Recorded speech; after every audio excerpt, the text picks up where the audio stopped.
Silakan ibu-ibu, bapak-bapak, atau mau tanya? Silakan.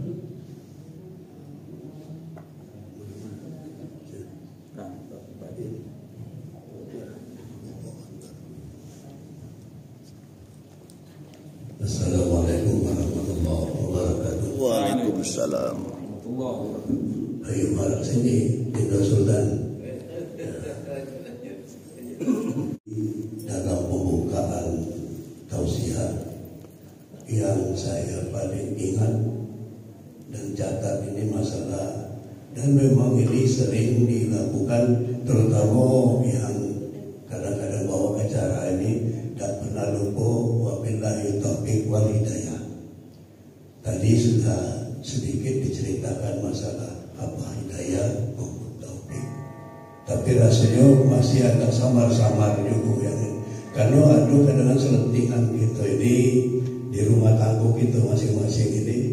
Misalnya ada mamang gitu yang kata Ustaz tadi agak susah diomongi, masih dalam sholat misalnya. Tapi ada yang ngerti, sudahlah kata cucu gitu, Mas Soya itu belum dapat hidayah. Nah jadi kira-kira sebenarnya benang merah antara hidayah dengan taufik itu biar kita ini jangan basi ngomong bahkan kita ini lalata wabillahi taufiq wal hidayah, tapi sebenarnya hakikatnya kita tidak ngerti sebenarnya dari dua kata itu tersimpul apa kemudian, dan di segi pandangan agama dan dampaknya untuk kita masing-masing. Barangkali itu dulu. Kalau kita tidak perlu banyak-banyak yang diingat lagi lupa kan. Terima kasih. Bismillahirrahmanirrahim. Jadi masalah hidayah taufik, hidayah tadi jelas petunjuk, taufik ini kekuatan. Semuanya Bapak, hidayah dan taufik datangnya dari Allah. Datangnya dari Allah. Bahkan para nabi pun tidak mampu memberikan hidayah. Para nabi pun tidak mampu memberikan hidayah. Kita ambil contoh Nabi Nuh alaihissalam. Kalau Allah berikan seorang nabi itu kewenangan memberikan hidayah, maka pastilah anaknya Nabi Nuh itu Kan'an. Allah masuk dalam bahtera. Ketika air sudah mulai tinggi, Nabi Nuh ngomong Kan'an, naiklah.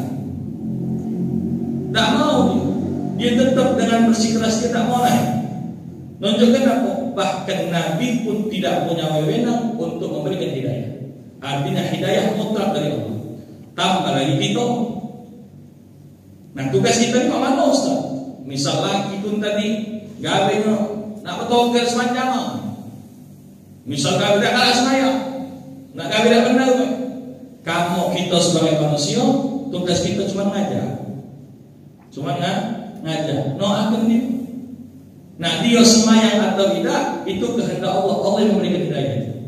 Allah yang menurunkan hidayah itu. Kadang-kadang dia tahu petunjuk hidayah itu datang, tapi kekuatan untuk pergi ke masjid, kekuatan untuk sholat itu dia tidak dapat. Jadi antara hidayah dan taufik semuanya mutlak dari Allah Subhanahu wa taala. Tinggal hakikatnya kita tadi ngajar, mendoakan. Tapi ingat, hidayah dan taufik tadi tidak baca ditunggu. Tidak baca ditunggu. Nak dijemput. Mana cara jemputnya ini tadi? Dengan cara diantaranya duduk dalam majelis ilmu. Atau yang kedua, memperbanyak kawan-kawan yang saleh-salehah. Misal, wong yang tadi hobi begelek. Tahu gelek apa ya? Ya tak mampu ya aku tidak. Kawan yang tadi begelek kan, saya sedikit begelek kok ngomong ini. Tapi kalau dia tadi misal berkawan dengan wong saleh, benda terjadi begelek minta maaf ya Bapak. Misal kalau dia berkawan dengan wong saleh, insya Allah Bapak terima. Maka hakikat hidayah dan taufik ini harus dijemput. Ini kadang-kadang banyak yang ngomong, adik bela nunggu hidayah, adik bela nunggu hidayah, dah datang-datang nunggu hidayah. Nak dijemput, duduk pengajian, banyak kena wong saleh, kawan-kawan kita, insya Allah berikan hidayah. Contoh sedikit ini untuk ilustrasi logika kita biar cepat nyambung. Nak ke Lampung, sikok mobil. Dalam sikok mobil ni wong 6. 5 ikut dah atik semayang. Kita nak semayang. Di mau ikut tadi kata semayang semau kalau. Uji kita ayo mengkilo saya masjid. Ai, orang yang semayang kami kata semayang, angkat baik sama baik. Semayang tak kira Bapak. Dan nanti kenapa pengaruh kawan kan? Tapi misal terbalik, wong limo nak sholat, wong siko nak semayang. Walhasil kita mengkilo dulu, kita nak semayang. Oh iya semayang. Yang di belakang tadi mulai pucat ni. Oh semayang dulu. Dia nak semayang. Walhasil mengkilo mobil tes saya. Semayang wong limo ikut. Nah yang budak tegak depan mobil tadi dia nengok. Aku jadinya aku semayang anakku tidak. Anakku maluan. Walhasil aku hidayah turun. Nah dia jemput dengan aku kawan sholat. Kata Allah berikan hidayah dan taufik melok sholat. Nah kita tadi tinggal ngajar. Aku Haji. Nah kalau mak aku Bapak. Lagi tanya kan?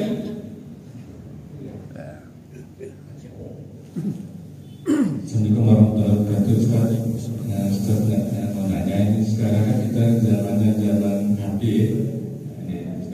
Ini kan dan mungkin juga sekarang susah nyari ilmu langsung ke tempat pesantren atau itu. Bagaimana menyikapinya? Soalnya kadang di share di grup juga ada hadis atau ini. Bagaimana menyikapi? Soalnya kadang ada yang mungkin yang memang keluar dari memang ada hadis keluar dari Rasulullah atau yang nggak tahu kita perawinya juga itu pertama. Yang kedua tentang kita kan sekarang zaman ini kalau kayak yang terpandang atau ustaz itu jadi role model atau jadi pandang orang, jadi ilmu juga bagi yang melihat kayak seperti mungkin sebagian yang sudah melihat film Walid itu ustaz. Film Walid itu kan ada ustaz atau yang ulama yang menjadi negatif karena di film itu pandangan dari yang melihat. Bagaimana menyikapi kita Ustaz? Soalnya kan itu juga ada terkait dengan maruah agama kita ya, agama Islam, menyikapi hal itu. Kita juga Assalamualaikum warahmatullahi wabarakatuh. Terima kasih. Waalaikumsalam warahmatullahi wabarakatuh. Sambil saya nyampe itu kamu nak mentang itu tak apa, mentang kalau ada. Iya, jatuh itu apa. Jadi menyikapi bagaimana Ustaz kalau misalnya kita tadi boleh ilmu, boleh lewat YouTube, lewat TikTok, apa boleh diamalkan Ustaz? Boleh diamalkan. Tapi di dalam menyaring ilmu tadi tak boleh kita nyaringnya dengan mentah-mentah. Misal ilmu ini Bapak antara benar dengan salah. Kalau dia salah, ada keraguan, ada syak dalam hati kita. Misal kita tengok YouTube, ini.